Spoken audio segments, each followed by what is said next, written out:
कल last class में हम लोग पढ़ रहे थे उत्संयोजक यौगिकों की संरचना। संरचना में मैंने आपको ये बताया था कि इस यौगिक में धनायन और ऋणायन दोनों साथ में उपस्थित नहीं होते। आई होप ये आपको अच्छे से समझ में आ गया होगा। ठीक है, यानी अगर धनायन होगा तो आपके संकुल पर ऋणावेश आएगा और अगर ऋणायन उपस्थित है तो आपके संकुल पर क्या होगा, धनावेश आएगा। कल मैंने अच्छे से आपको एक्सप्लेन कर दिया था। अब आज हम बात करते हैं केंद्रीय धातु परमाणु। किसकी बात करेंगे हम? केंद्रीय धातु परमाणु। कल हमने बात की थी धनायन और ऋणायन की। आज हम किसकी बात करेंगे? केंद्रीय धातु परमाणु। देखिए बेटा, उत्संयोजक यौगिकों में केंद्रीय धातु परमाणु के रूप में सदैव डी ब्लॉक के तत्वों को काम में लिया जाएगा। किसको काम में लिया जाएगा? डी ब्लॉक के तत्वों को। आपको मालूम है डी ब्लॉक के तत्वों को कुछ और भी कहा जाता है। क्या कहा जाता है? इन्हें हम कहते हैं संक्रमण तत्व। क्या कहा जाता है इन्हें? संक्रमण तत्व। इन संक्रमण तत्वों का ही उपयोग हमेशा उत्संयोजक यौगिकों में केंद्रीय धातु परमाणु के रूप में करते हैं। ठीक है, अब क्वेश्चन हमारे दिमाग में यह आता है कि क्यों, ऐसा क्या कारण है कि हम केंद्रीय धातु परमाणु के रूप में सदैव डी ब्लॉक के तत्वों का ही उपयोग करेंगे? क्यों भैया, क्या रीजन है इसका? देखिए, तो आज हम यही चर्चा करेंगे कि क्या कारण है कि केंद्रीय धातु परमाणु के रूप में डी ब्लॉक के तत्वों का चयन किया जाता है। डी ब्लॉक के तत्वों के चयन का कारण, क्या कारण है कि हम केंद्रीय धातु परमाणु के लिए सदैव डी ब्लॉक के तत्वों को ही उपयोग में लेते हैं? देखिए बेटा, इसके तीन मुख्य कारण। कितने? इसके तीन मुख्य कारण हैं। सबसे पहला कारण तत्वों का छोटा आकार।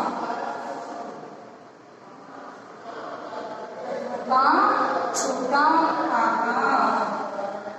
इन तत्वों का आकार छोटा होने के कारण यह लिगैंड के साथ में प्रबल आकर्षण बंध बनाते हैं। जितना प्रबल आकर्षण बल बनाएंगे उतना ही मजबूत बंध बनेगा।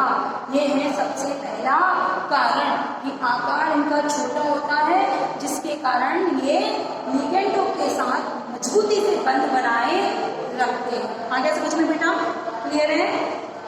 देखिए, दूसरे रीजन की बात करते हैं। दूसरा रीजन है हमारा परिवर्तनशील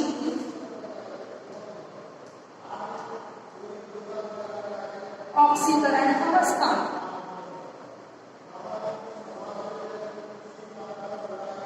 वेरिएबल ऑक्सीडेशन स्टेट, परिवर्तनशील ऑक्सीकरण अवस्था।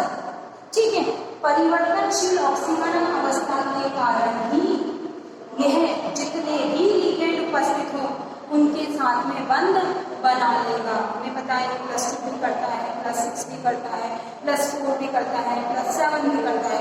ठीक है, बहुत सारी परिवर्तनशील ऑक्सीकरण अवस्थाएं प्रदर्शित करता है।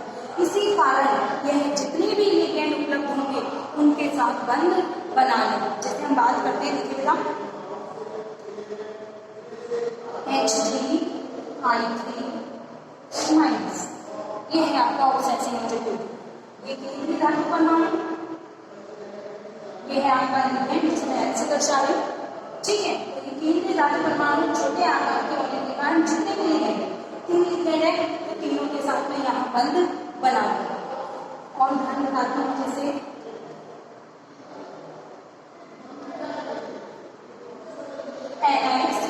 और वोल्फ्राम, यहाँ पे देखो 4 लिगेंड है, आपके लिगेंड और ये सेंटर केंद्रीय धातु परमाणु, तो यहाँ पे 4 के साथ में बंध बना रहा है।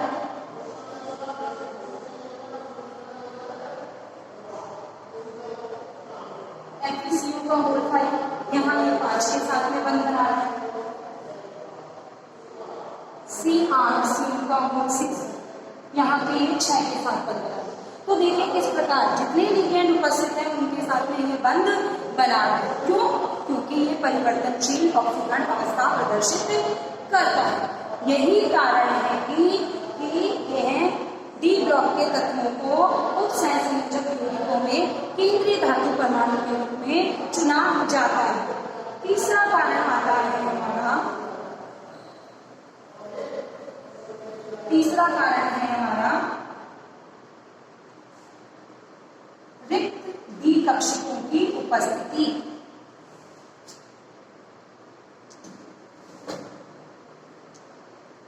क्या है तीसरा कारण हमारा?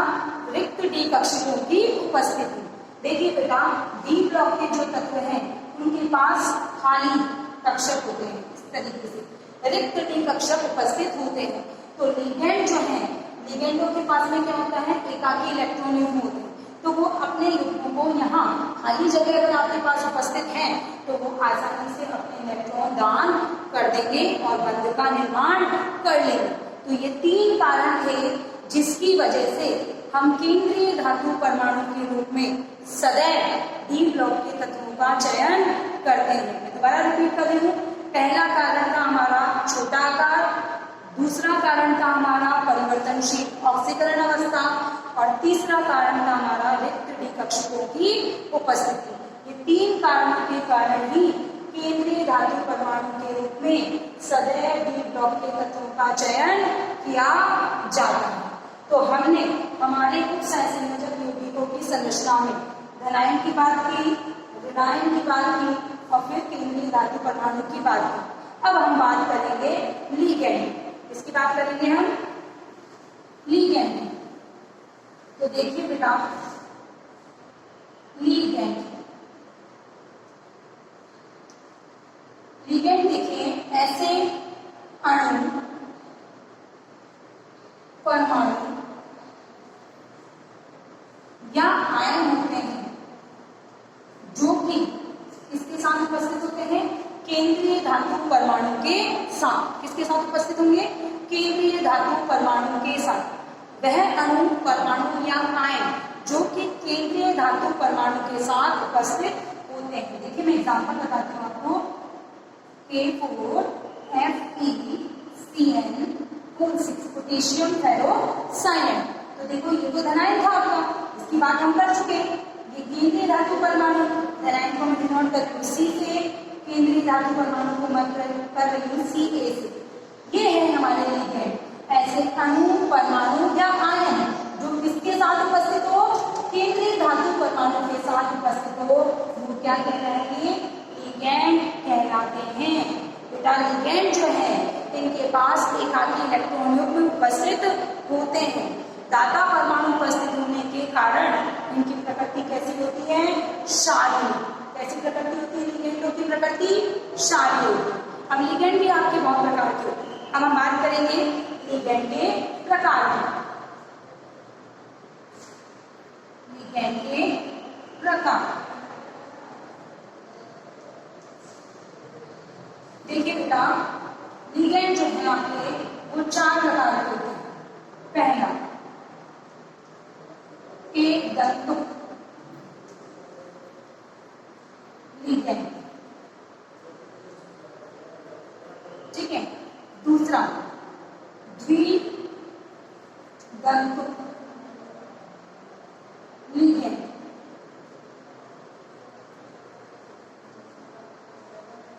तीसरा बहुदंतुक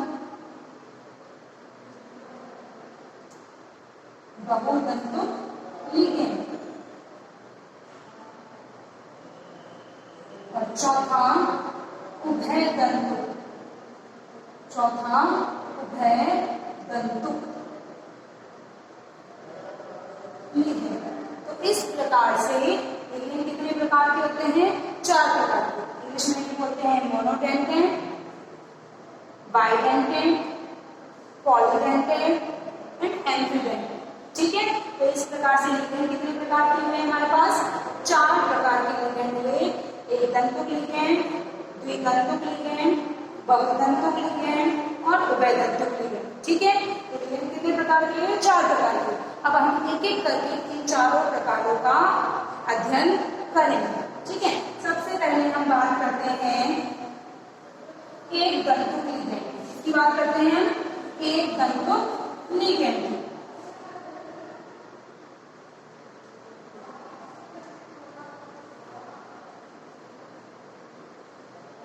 एक तंतु लिगेंड। देखिए बेटा, एक तंतु लिगेंड का मतलब है, नाम से पता चल रहा है कि यानी इसमें एक ही दाता परमाणु उपस्थित होगा।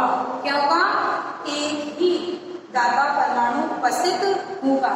ये जो लिगेंड है आपके, ये लिगेंड आपके ऋणावेशित, दूसरा धनावेशित